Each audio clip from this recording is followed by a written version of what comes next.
وہ لوگ جو پارلیمنٹ کو جوڈیشری اور میڈیا کے خلاف استعمال کرنے کی کوشش کر رہے ہیں، ہم ان سے یہ درخواست کرتے ہیں کہ بھائی پلیز، جب آپ لوگ اپوزیشن میں ہوتے ہیں تو آپ میڈیا کی آزادی کے سب سے بڑے لمبردار بن جاتے ہیں، لیکن جب بھی آپ کو حکومت ملتی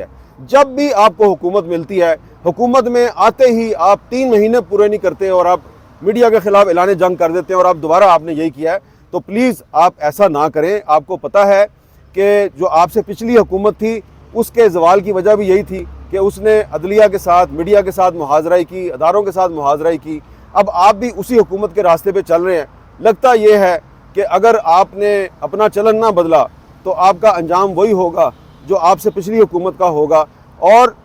اللہ تعالیٰ نے ہمیں اتنی ہمت اور توفیق دی ہے کہ ہم نے جو پچھلی حکومت تھی اس کے خلاف بھی مزاحمت کی تھی، اور ہم اب آپ کے خلاف مزاحمت کر رہے ہیں، اور انشاءاللہ تعالیٰ جب آپ دوبارہ اپوزیشن میں آئیں گے تو مجھے پتہ ہے کہ دوبارہ اگر عدلیہ اور میڈیا کے خلاف کسی نے اعلان جنگ کیا تو آپ اس وقت جب ہمارے ساتھ آ کے کھڑے ہونے کی کوشش کریں گے، پھر ہم آپ کو یاد دلائیں گے کہ آپ نے ہمارے ساتھ کیا کیا تھا۔ جسٹس محسن اختر کیانی صاحب کی کورٹ میں احمد فرہاد کی بازیابی کا جو مقدمہ ہے، تو اس کے دوران میں نے جسٹس محسن اختر کیانی صاحب کو یہ بتایا کہ پیمرا کی طرف سے ایک حکم نامہ جاری کیا گیا ہے، جس کے تحت یہ جو آپ ریمارکس دے رہے ہیں، یا آپ کی طرف سے جو حکومت کے نمائندوں کو کچھ سوالات دیے گئے ہیں اور آپ ان سے کہہ رہے ہیں کہ اگلی ہیئرنگ میں ان کا جواب لے کے آئیں، تو میں نے جج صاحب سے پوچھا جی کہ کیا اب ہم آپ کے یہ جو ریمارکس اور سوالات ہیں ان کو رپورٹ کر سکتے ہیں؟ تو انہوں نے کہا جی کہ آپ رپورٹ کر سکتے ہیں، بلکہ انہوں نے یہ بھی کہا کہ آئندہ سے ہم جو مسنگ پرسنز کے کیسز ہوں گے، اور خاص طور پہ جو احمد فرہاد کا جو کیس ہے، اس کی ہم لائیو سٹریمنگ کروائیں گے، یعنی کہ اب وہ لائیو جائے گا۔ تو جسٹس محسن اختر کیانی صاحب نے جو کہا ہے وہ آپ سب کے سامنے کہا ہے۔ تو ان کے کورٹ میں جو انہوں نے یہ کہا ہے کہ جو پروسیڈنگ ہو رہی ہے اس کو آپ رپورٹ کر سکتے ہیں، تو اس کا مطلب ہے کہ آپ رپورٹ کر سکتے ہیں، اور اس کا دوسرا مطلب یہ ہے کہ جو پیمرا کا حکم نامہ ہے وہ غیر قانونی اور غیر آئینی ہے۔ تو اس وقت ہم سب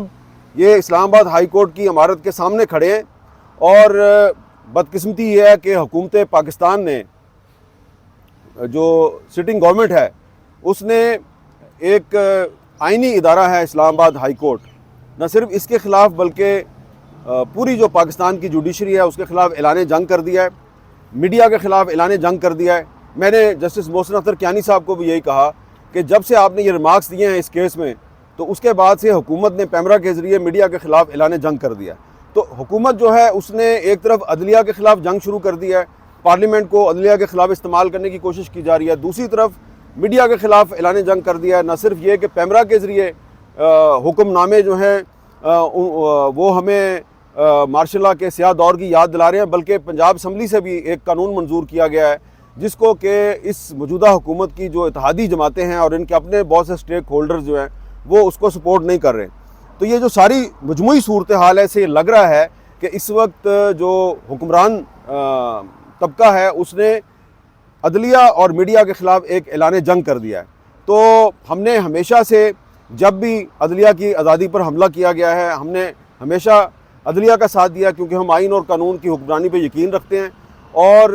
جب بھی میڈیا کی آواز کو دبانے کی کوشش کی گئی تو ہم نے جو اپنی آزادی ہے اس کے تحفظ کے لیے بھی ہمیشہ کوشش کی ہے۔ تو ہم جو کچھ بھی کر رہے ہیں، یہ جو اسلام آباد ہائی کورٹ رپورٹرز ایسوسی ایشن نے جو پٹیشن دائر کی ہے، یہ ایک آئینی اور قانونی جنگ کا حصہ ہے، اور اس وقت ہم جو اسلام آباد ہائی کورٹ کے سامنے کھڑے ہیں تو یہ بھی دراصل ہم یہ پیغام دے رہے ہیں کہ ہم آئین اور قانون کے ساتھ کھڑے ہیں، ہم جوڈیشری کے ساتھ کھڑے ہیں۔ جو Pakistan electronic media regulatory authority کی طرف سے ایک جو غیر جمہوری اور غیر آئینی انداز میں ایک پابندی لگائی گئی تھی کورٹ پروسیڈنگز کی رپورٹنگ پر، اس کو انہوں نے مسترد کیا ہے، اور اس کے خلاف انہوں نے قانونی راستہ اختیار کیا ہے۔ لیکن جیسا کہ آپ جانتے ہیں کہ ایک طرف جو آپ نے قانونی راستہ اختیار کیا اس کی ایک اپنی اہمیت ہے، آپ نے اس پہ ایک آئینی درخواست دائر کی،